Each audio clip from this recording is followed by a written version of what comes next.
Hi everyone, welcome back to WHU TV. It's nice to see you. I hope you're keeping well and having a good start to the middle of your week, or a good start to the week in general. Apologies for this not coming up a little bit earlier than it should have done.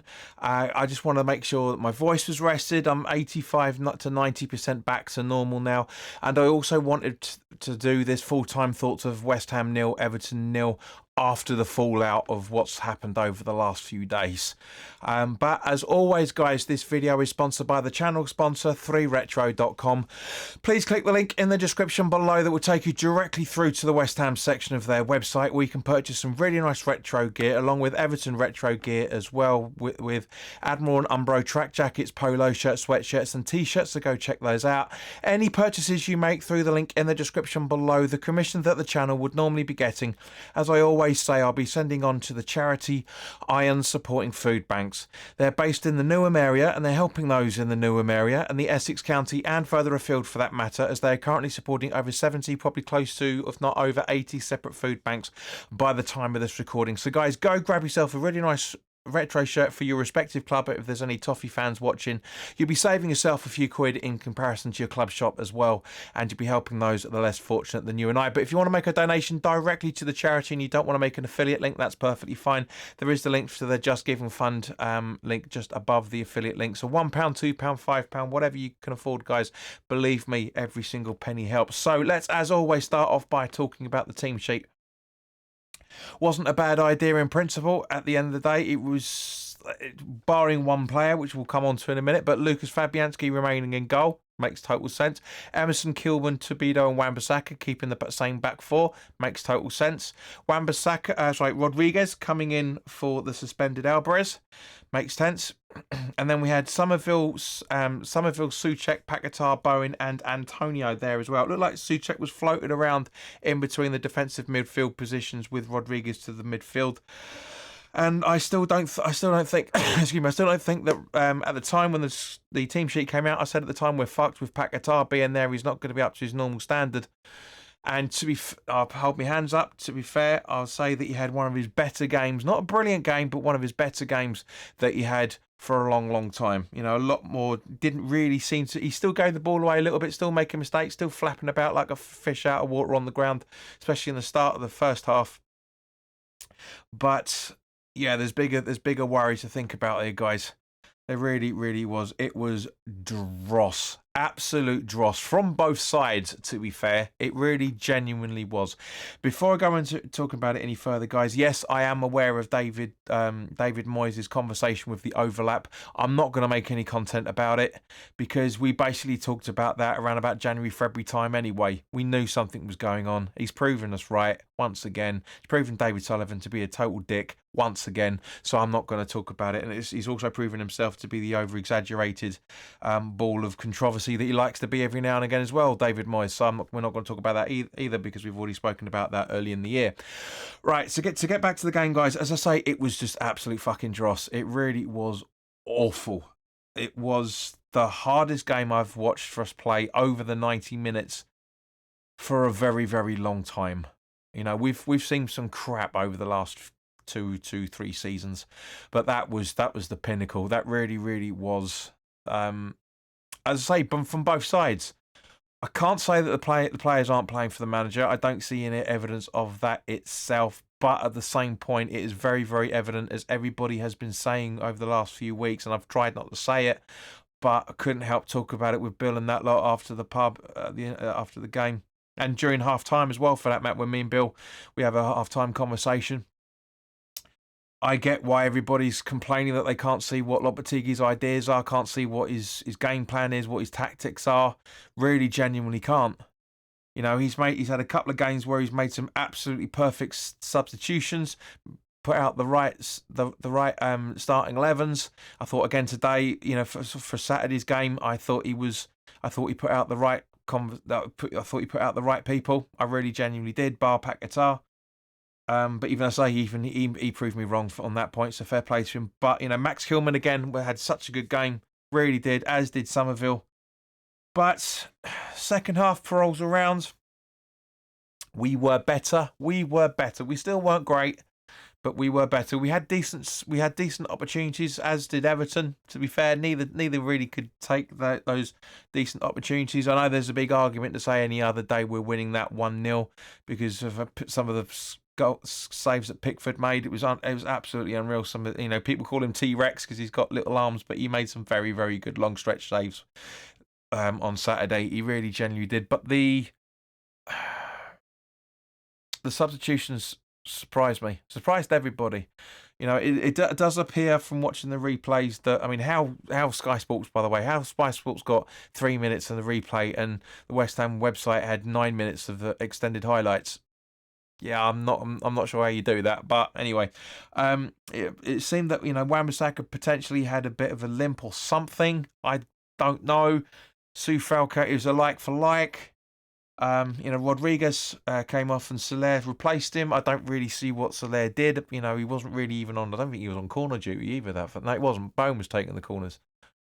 Soler was taking some decent corners away at Forest, so I don't know why he wasn't on there for those. But anyway, it doesn't matter. And the weirdest one was Gilham for Somerville. Somerville was having a fantastic game. They couldn't handle him. He had a shot that hit the post.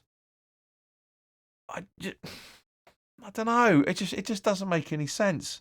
And obviously, the triple substitution with Ings coming on for Antonio as well. That makes sense. Getting that.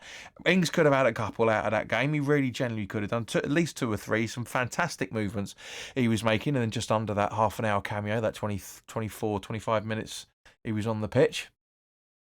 Very, very good. Very good. But now I've said it before, guys, and I'll say it again. Why isn't Bowen coming out doing the post-match interviews when we draw or when we lose? Why is he leaving it to other people? He's the fucking captain. Noble never shied away from it. Neither did Rice. So I don't see why Bowen does. And that's why I've been saying, I said right at the start of the season, and I even said it to Luke and Paul on what used to be the Three Hammers, which is now the West Ham World. Bowen's character isn't a captain. I said it in the preview as well. I love him to bits. He's a phenomenal player. He's been brilliant for us. He's the poster boy. He's been called up to as a replacement for the Nations League this week, and quite rightly so, because he's had a better few games.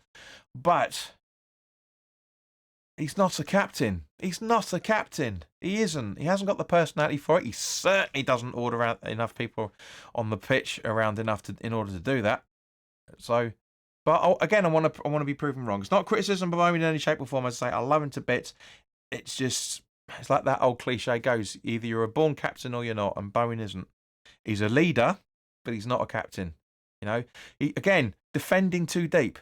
He was defending too deep. He should not be doing that. Some of the players didn't look bothered. Some of the players did look bothered. Then there's other times where they just looked knackered.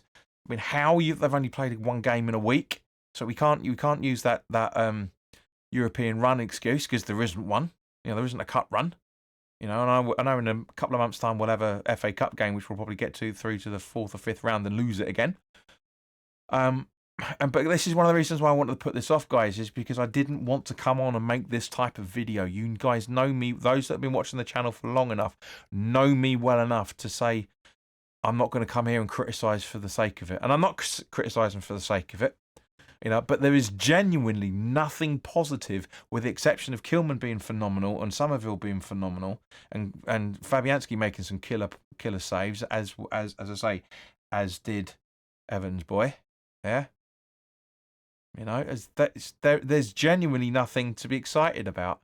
And yes, okay, we get this. We're West Ham fans. We know that we're never going to be watching entertaining football all the time, but at least every now and again. I mean, what was it? We're on 11 games now, and genuinely, put your answers in the comment section below. This isn't a pop quiz or nothing. Genuinely, how many minutes of decent football have we watched over the last 10 to 11 games? 100, 110, maybe. Maybe an average of 10 minutes for those 10, 11 games. I don't know. Now, I'm not sitting here being a doomsayer, because I want to give Lopetegui his chance. But as I said in the preview, players have to step up with a responsibility as well.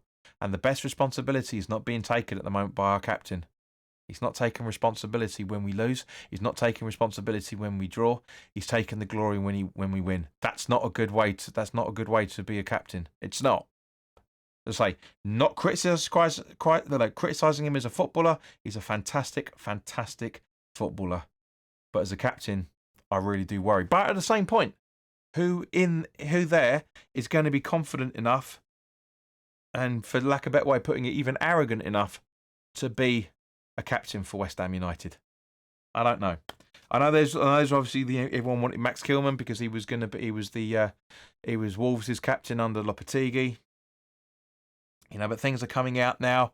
I even said when we did the Forest Away watch along, there's things going on in the background. It's blatantly obvious that something's not right.